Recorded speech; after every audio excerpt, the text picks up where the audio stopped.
गीता के प्रथम अध्याय के पाठ का महत्व। श्री गीता के ज्ञान की कथा प्रथम अध्याय प्रारंभ। एक समय पार्वती जी ने पूछा है, महादेव जी, किस ज्ञान के बल पर संसार के सब लोग आपको शिव कहकर पूछते हैं? वृक्षाला ओढ़े और अपने सभी अंगों में शमशान की विभूति लगाए, गले में सर्प और नर मुंडों की माला पहने हुए हो, इनमें तो कोई भी पवित्र नहीं, फिर आप किस ज्ञान से पवित्र माने जाते हैं?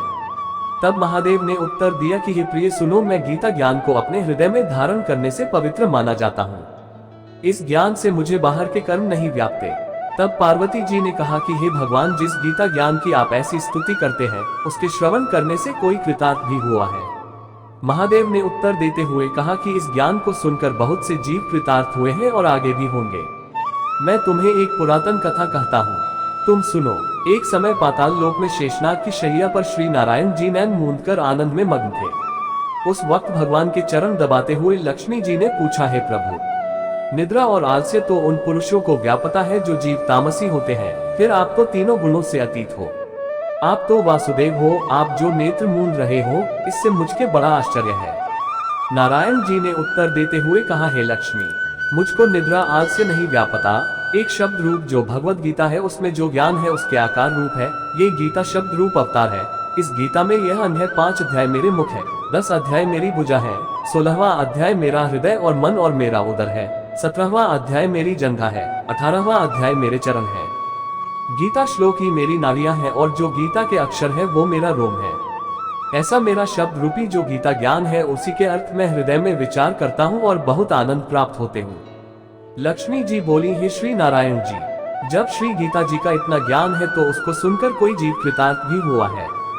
सो मुझसे कहो। तब श्री नारायण ने कहा, हे लक्ष्मी, गीता ज्ञान को सुनकर बहुत से जीव कृतार्थ हुए हैं, सो तुम श्रवण करो। एक व्यक्ति था जो चांडालों के कर्म करता था और तेल नमक का व्यापार करता था। उसने एक बकरी पाली। एक दिन वह बकरी चराने के लिए वन में गया और वृक्ष से पत्ते तोड़ने लगा। वहां उसे एक सांप से दंश लिया, जिससे वह तुरंत मर गया। मरने के बाद उसने बहुत से नरक भोगे और फिर उसका जन्म बैल के रूप में हुआ। उस बैल को एक भिक्षुक ने मोल लिया। वह भिक्षुक उस पर चढ़कर सारे दिन मांगता फिरे। जो कुछ भिक्षा मांग कर लाता वह उसे अपने परिवार के साथ मिलकर खाता और वो बैल सारी रात द्वार पर खड़ा रहता। उसके खाने पीने का भी कोई ख्याल नहीं करता था और सुबह होते ही बैल पर चढ़कर फिर मांगने निकल जाता। जब बहुत दिन हो गए तो वह बैल भूख से गिर गया, लेकिन उसके प्राण नहीं निकले। नगर के लोगों ने देखा और उस बैल को कोई तीरथ का फल दे तो कोई व्रत का फल दे, तब भी उस बैल के प्राण नहीं छूटे। एक दिन गणिका आई। उसने लोगों से पूछा, ये कैसी भीड़ है? तो उन्होंने कहा कि इसके प्राण नहीं निकलते, अनेक पुण्यों का फल दे रहे हैं तो भी इसकी मुक्ति नहीं होती। तब गणिका ने कहा कि मैंने जो कर्म किया है उसका फल मैंने इस बैल को दिया है। इतना कहते ही बैल की मुक्ति हो गई। तब बैल ने एक ब्राह्मण के घर जन्म लिया। पिता ने उसका नाम सुशर्मा रखा। उसके पिता ने उसे पढ़ाया लिखाया। उसको अपने पिछले जन्म की सुध थी।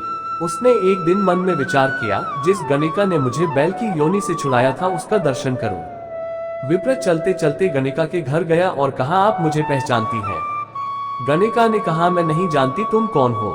तब उसने कहा कि मैं वही बैल हूँ जिसको आपने अपने पुण्य दिए थे। तब मैं बैल की योनि से छूटा था, अब मैं विप्र के घर जन्म हूँ।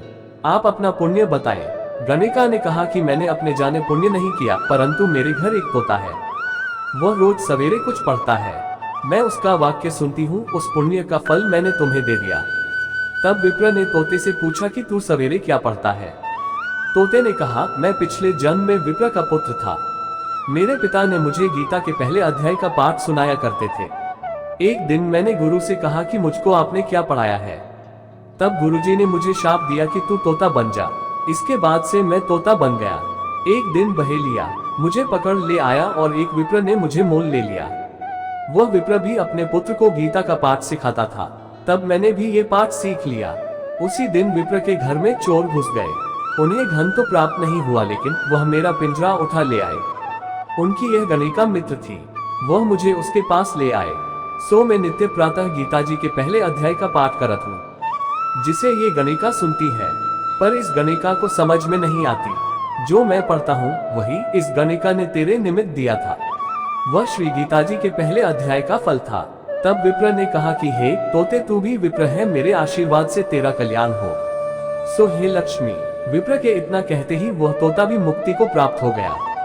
तब गणिका ने बुरे कर्म छोड़ भले कर्म ग्रहण किए और नित्य स्नान करके श्री गीता जी के प्रथम अध्याय का पाठ करना शुरू कर दिया, जिससे उसकी भी मुक्ति हो गई। इस तरह भगवत गीता प्रथम अध्याय समाप्त हुई।